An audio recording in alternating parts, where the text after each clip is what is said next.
Pemirsa, selama 3 tahun, seorang perempuan berusia 29 tahun menjadi korban penyekapan disertai penganiayaan berat oleh kekasihnya di sebuah kamar kos di Bandung, Jawa Barat.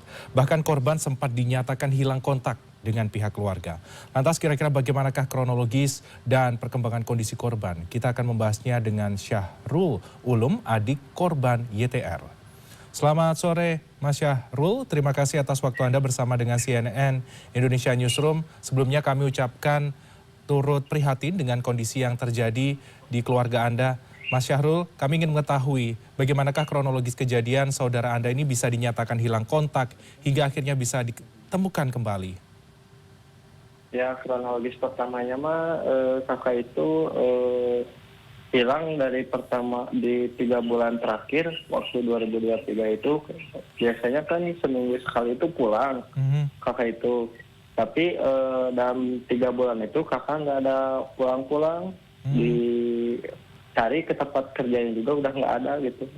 Ada laki-laki yang ngaku suaminya ngajuin surat resign gitu, kata orang yang di sana itu. Oke, awal perkenalan dari korban dengan pelaku ini tahun berapa, Mas Syahrul? Kalau nggak salah Syahrul itu tahu itu 2023. 2023 dan berakhir kemarin terakhir ditemukan di tahun 2026 ya. Berarti sempat hilang kontak selama kurang lebih 3 tahun. Lantas upaya yang dilakukan oleh pihak keluarga dalam proses pencarian ini seperti apa? Yang upaya keluarga mencari itu pernah dicari di orang hilang viralin dari sosial media Instagram gitu. Orang hilang tiba-tiba kakak yang menjadi korban sekarang itu tiba-tiba ngabarin ke keluarga itu.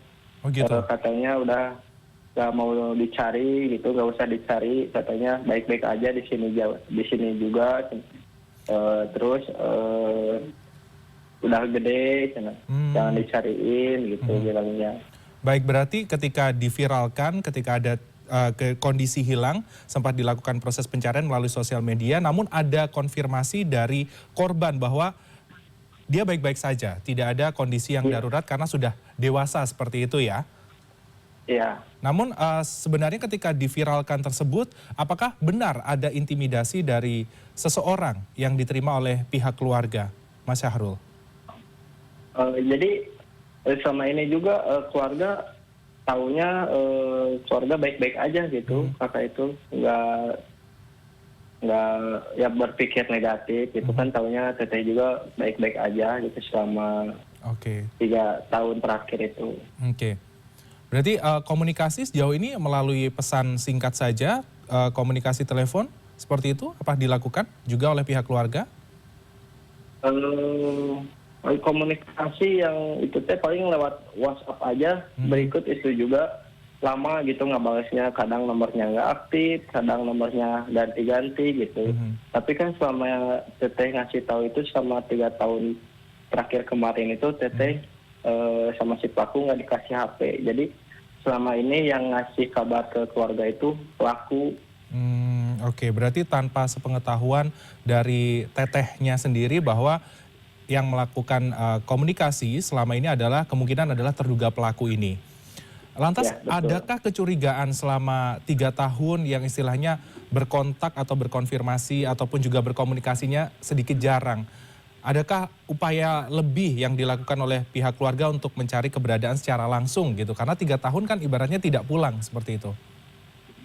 Ya keluarga mah ya upaya mencari ada gitu, tapi nggak rame-rame yang orang tahu gitu. Padahal keluarga juga sempat nyari ke sana ke sini, nanyain ke teman-temannya gitu.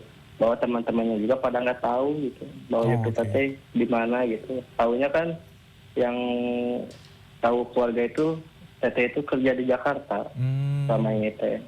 Oke, pernah curiga nggak Mas Syahrul dengan pelaku ini ternyata melakukan tindakan yang sangat biadab kayak gitu? Curiga sih enggak ya, yang setahu Syahrul kan biasanya teman-teman teteh yang main ke sini itu orangnya pada baik-baik gitu. silaturahmi sampai sekarang juga masih berlanjut. Kontakan sama Sarul juga alhamdulillah itu masih, tapi sama si pelaku itu Sarul juga nggak berpikir negatif gitu. Udah tahunya sama ini teman teteh yang main ke rumah itu pada baik. Oke, berarti sepengetahuan teman-teman dari Teteh ini baik, tidak ada yang mencurigakan seperti itu. Lantas boleh diketahui juga Mas Syahrul bagaimana untuk perkenalan dari Teteh sendiri dengan pelaku ini? Perkenalan waktu dibawa ke sini mah cuma ya saling biasa gitu, dikenalin gitu teman teteh gitu bilangnya gitu, nggak lebih lah gitu. Sebagai teman atau bagaimana? Ya sebagai teman gitu bilangnya. Oke, berarti tidak ada hubungan spesial yang disampaikan dari Teteh kepada pihak keluarga ya pada waktu itu? Ya, ya betul. Oke, lantas yang ingin kami ketahui, Anda tadi sempat menyatakan sempat melakukan proses pencarian melalui sosial media dari pihak keluarga ya, memviralkan melalui Iya. Instagram. Benarkah ada intimidasi yang didapatkan atau ibaratnya seperti teror yang istilahnya memberikan tekanan kepada pihak keluarga untuk nggak usah mencari deh, tolong dihapus postingannya atau bagaimana? Seperti itu apakah ada, Mas Ya Syahrul? ada waktu pertama dipiralin gitu. Maaf ya bilangnya teh kasar gitu, jangan pokoknya mah kasar gitu bilangnya gitu. Ungkapannya seperti apa? Lebih merasa tertekan atau Ya bagaimana? merasa jangan dicari lah gitu. Pokoknya mah teteh itu baik-baik aja gitu intinya mah Oke. ke situ sih, tapi dengan kata-kata kasar gitu bilangnya. Oke. Oke, baik. Tapi kalau sebenarnya sejauh ini hubungan Teteh dengan pihak keluarga, keluarga besar, ini bagaimana? Apakah baik-baik saja, tidak ada masalah seperti itu, Mas Syahrul? Alhamdulillah selama ini teteh komunikasi ya baik gitu. Di rumah juga nggak ada masalah apa-apa gitu sama bapak, sama mama, sama kakak yang lain juga, sama termasuk sama saya juga alhamdulillah baik sih. Tapi memang ada perubahan sikap atau respon dari melalui pesan singkat itu? Seperti itu, Mas Syahrul? Iya, iya betul. Baik, lantas kalau boleh kami ketahui Mas Syahrul, bagaimanakah kondisi terkini dari Teteh atau korban YTR ini? Alhamdulillah sekarang mah kakak udah mulai membaik gitu, komunikasi alhamdulillah lancar gitu. Udah baik-baik aja lah, pokoknya nggak seperti waktu dibawa ke rumah sakit gitu. Alhamdulillah sekarang udah baik, udah kelihatan gitu teteh gitu, udah bersih mukanya gitu. Waktu pertama kan nggak kayak teteh gitu lah gitu. Alhamdulillah sekarang udah baik. Baik, sejauh ini lantas upaya yang dilakukan untuk pengobatan dan lain sebagainya ini seperti apa Mas Syahrul? Apakah ada ditanggung pihak keluarga atau ada pihak tertentu yang melakukan covering terkait pengobatan dari Teteh? Oh alhamdulillah kalau masalah itu mah udah ada yang ngurusnya dari pemerintah, alhamdulillah udah dapat bantuan dari pemerintah juga. Berarti Dari sudah gubernur. baik. Dari Gubernur Deddy Mulyadi ini memberikan respon yang cukup luar biasa di mana memberikan imbalan sebesar 250 juta rupiah bagi warga yang menemukan pelaku. Tanggapan dari pihak keluarga terkait sayembara ini bagaimana Mas Syahrul? Ya menurut saya pribadi sih banyak terima kasih ke Bapak Gubernur sudah datang ke rumah sakit ngejenguk itu, udah makasih banyak, udah ngasih bantuan, udah ngasih biaya berobat lah buat kakak saya, terima kasih. Oke, ada upaya yang dilakukan oleh pemerintah juga, istilahnya keberhadiran dari pemerintah untuk memberikan langkah hukum dan juga upaya untuk mencari pelaku ini. Mas Syahrul, yang ingin kami ketahui juga tentunya kondisi ini begitu berat harus dialami oleh keluarga, apalagi saudara atau teteh dari Mas Syahrul. Dengan kejadian ini, bagaimana respon dari keluarga besar Mas Syahrul menanggapi peristiwa yang terjadi? Ya respon keluarga sekarang alhamdulillah bisa kumpul-kumpul bareng lagi, nggak akan kerja kemana-mana lagi lah, suruh diem aja di rumah, kalau ada rezeki semoga buka usaha bareng-bareng mulai dari nol sama keluarga gitu, jadi biar nggak kerja keluar itu kan. Sudah lihat kondisi sekarang teteh juga kan udah nggak bisa lihat, Mhm. gitu. Makanya jadi otomatis kan kakak udah nggak bisa kerja lagi gitu. Baik, kami ingin mendengar harapan terakhir yang ingin disampaikan Mas Syahrul sebagai adik dari korban. Apa harapan terbesar Mas Syahrul dari peristiwa yang Harapan terjadi saya, ini?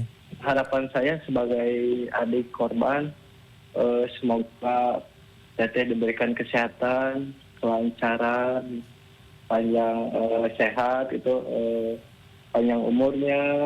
Semoga keinginan yang teteh sekarang dikabulkan. Kan teteh bilang ke Sahrul juga, teteh itu pengen bisa lihat lagi, teteh juga kan pengen bisa lihat, Mhm. pengen usaha, pengen Ya. ngewarung, dagang sembako gitu kan. Mhm. Sekarang mah teteh nggak bisa kerja, nggak bisa bantu ekonomi keluarga lagi. Mhm. Jadi kalau ada rezeki, nanti pulang pengen usaha, Ya. ngewarung gitu. Baik. Teteh bilang kayak gitu ke Sahrul. Ya, itu harapan dan juga doa untuk Teteh. Lantas untuk terduga pelaku ini apa pesannya Mas Syahrul dari pihak keluarga? Ya semoga pelaku cepat-cepat tertangkap. Kalau bisa nyerahin diri, udah gak ada ruang untuk kabur lagi.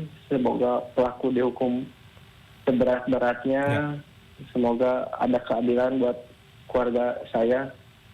Ya, tentunya itu yang kita harapkan dan seluruh masyarakat Indonesia juga mendoakan agar kasus ini segera terungkap, pelaku segera tertangkap dan dihukum sesuai dengan kelakuannya yang sangat bengis. Terima kasih Mas Syahrul Ulum, adik dari korban YTR atas waktu Anda. Selamat kembali beraktivitas, salam hangat untuk keluarga dan tetap semangat. Terima kasih.